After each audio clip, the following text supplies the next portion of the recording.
Hi, this is Petrelli. Thank you for coming back for another video. Today we're going to talk about this little part on the rear end of your Brompton, the lower stop disc. So there are 4 sections with what we're going to talk about today. Number 1, we'll be talking about the usage of the stop disc. Number 2, I'm going to go over the 3 uses of the stop disc being on our Brompton. And point number 3, I'm going to go over what options do we have with the stop disc. Point number 4, we'll be talking about what is the right settings for the lower stop disc and how do we set it. Let's go. So I have been asked by the other rider if she could actually remove the lower stop disc on her Brompton just to save a few grams. Well, Brompton is a very well designed folding bicycle. It may not be at the very beginning, but gradually through the changes, everything seems to be optimized. So everything on Brompton has to have some use on them. And they're always there for a reason. Okay, for the lower stop disc, I could think of 3 different reasons why it exists on our Brompton. But before we go into it, let's see what Brompton has to say in their own words. So this is directly from the Brompton user manual. It says, the lower stop disc is rolled in the folding process. When you pick up the folded bike, the rear wheel cannot unfold because of the lower stop disc, LSD. But against the folded seat pillar, SP. The LSD can be adjusted to obtain the current gap between itself and the SP. If the gap is small, then the SP may fold irritatingly against the LSD during the folding. If the gap is too large, then the rear wheel will drop away too far when the bike is packed up so that the hook retaining the front wheel slip off from the chain tube on the rear frame. So this is extracted from the Brompton user manual. Well, anyway, I don't even know why they call this the lower stop disc. Is there even such thing as upper stop disc? Why don't they just call it the stop disc? So, you know, when you call this a lower stop disc, people might think of it as having a different function. This is from the Reddit. From the name of it and where it is placed, I almost thought its purpose was to stop the seat post from going down too far. When fold and seat post lowered, the post would stop at the disc. That's what he said. Okay, his thinking wasn't totally wrong because some of the aftermarket stop discs, like this one I'm having here, it actually did just what he had described it. The seat post would actually land on top of it. Let's get back to the 3 reasons why I thought the lower stop disc is on our Brompton. First, is to stop the bike from unfolding. Second, it helps to secure your rear caliper to the rear triangle. Third, it gives you one more opportunity to have some parts being upgraded. Wait, hold your horses, I know what you're thinking, but please let me go through each one of these one by one. So reason number 1, just like what Brompton has designed this lower stop disc for, it keeps the bike together when you're trying to lift up the bike off the ground and it won't get unfolded. You see, when you lift up the Brompton, right, the weight of the rear wheel will cause the whole bike to open up. So the lower stop disc is there to press, in Brompton onwards, but against the seat post to hold everything together. This keeps everyone happy. Okay, reason number 2, the lower stop disc actually help to secure your rear caliper to the rear triangle. It may seem very obvious, but some of the newer Brompton owners, they often ask me if they could remove this to save a few grams. I believe at the time they didn't know the lower stop disc was also acting as the nut to secure the brake caliper to the rear frame as well. Number 3, I mentioned this is the upgrade opportunities. You must be thinking, the lower stop disc has been working so well for us all this time, why do you want to do anything to it? Trust me, I'm 100% with you there. So for a very long time, I have been using this original design. Maybe I had swapped it out with the titanium directly 1-to-1 clone-out replacement from Thai Parts Workshop. But for all these years, this design of lower stop disc has always been on my primary bike, and I'm still using it today. But for the guys who like to modify their Bromptons, this is one of the parts that they never left out. So right now, I got 4 different lower stop discs on the table. They were from different brands, their design are totally different. So we just go over them and see which one will work out the best for us. Okay, the first one that we're going to talk about is actually the one that's sitting on our bike right now. Everyone should have one of these. If you don't, we're going to have some issues. So the first one that we have here is actually the original ones coming from our Brompton. It actually weighed about 27 grams. with the plastic parts. It works relatively well, I have to say. It's very adjustable. The only downside, it will eventually get rusted on the metal area.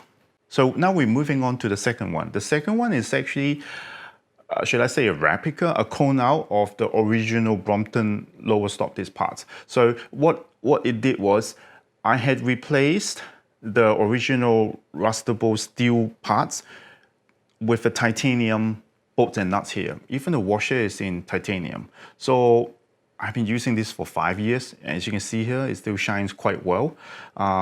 You will knock off a few grams here. Remember I told you the original one was 27 grams. This is 20 grams.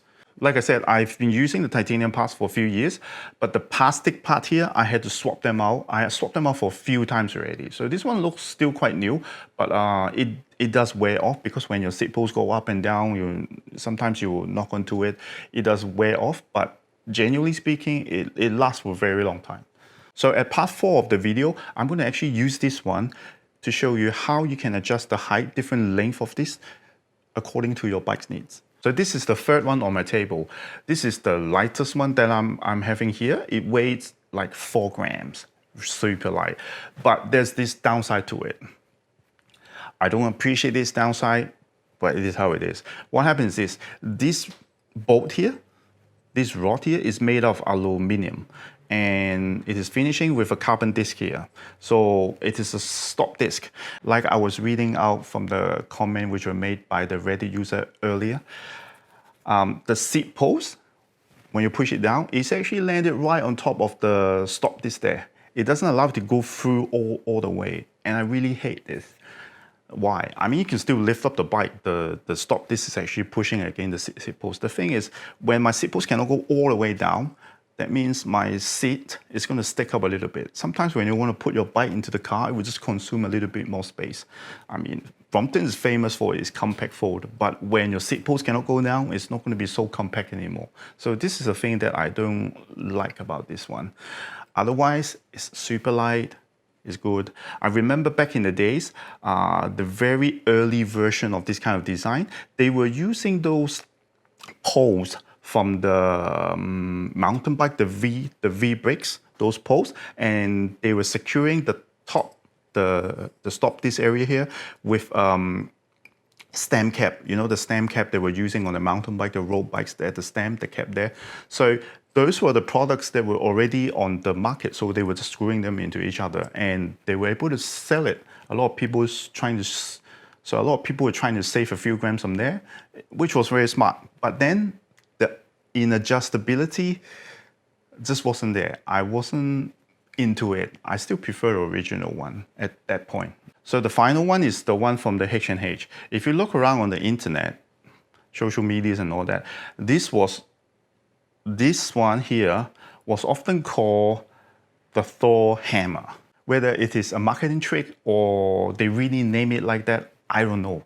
But it certainly works, because the name is just so hammered into my head and many other users as well. So this is selling rather well. So how does the hammer work? It's actually quite simple here. So with the hammer here, the hammer itself is actually rotatable here, like this. So when you rotate it, you have a high and a low position to get in contact with your seat post. So you already have 2 positions here to adjust the height width. And then if you use a tool to unscrew the securing bolt right at the top and flip the hammer around, inside is actually offset. So when you flip it around, you have a higher profile and a lower profile that you can set as well. So with a high profile, low profile, and then the turn, and then by turning the hammer to the high and low position, all in all, you get a 2x2, 4 different height settings for your bike, for your Brompton. So we could consider this is adjustable. So you have 4 settings here. So we could consider this is adjustable. Not as flexible as the original, but this is something we could call it adjustable. So now in section number 4, we're going to go over how we're going to set up, adjust your lower stop disc. So the step is quite simple. First, you need to bring out tools. What do we need? We need a 15 mm and a 10mm wrench. As simple as that. So basically to set this up, we'll be using a 15mm wrench for the bigger nut there. And then we use a 10mm on the top of the bolt and we unscrew it. So it's actually quite easy to unscrew. Once you had it loosened, you just unscrew the bolt until it detaches like this. Then you'll find yourself a washer, and the other side, and on the other side of the plastic, one of the nut would get stuck there. If you really want to remove it, you can tuck in your bolt and you can hammer it out with your bare hand. It will just work. You can just push it out like that. So like here. So it's out, very simple. So how do we adjust this? Let's just say we want to make the lower stop disc shorter in length. So basically we want to screw in the bolt, the 10mm area. You just screw in until your desired length, height, and then you hold it there, and now you tighten it by tightening the 15mm nut on your stop disc. Just like that, the height has been changed and it's quite secure, as simple as that. And then you put it back onto your bike, just like this, slowly. Remember, you have to put back the washer. So first one you put is the supply date curved washer, and there's this spring washer, and there's a flat washer, and then you tighten your stop disc there. Yeah, and then you fold your bike, and then you check the distance between the stop disc and the seat post. While the seat post is all the way down, you should be having maybe 2 mm. According to Brompton's 1 to 2 mm. So between 1 to 2 mm is good. Remember, our seat post has a flare at it. So you need to be able to have it, you need to have a distance that's clear of the seat post to slide all the way down. So here's the round on the lower stop disc. I hope you guys find the information useful, and you can take a look at your Brompton, see if any adjustment needed.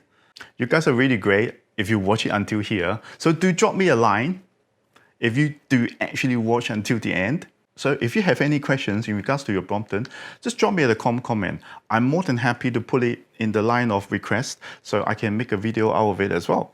So until then, I hope you guys are all well, and I shall see you on the next Brompton video. Dash!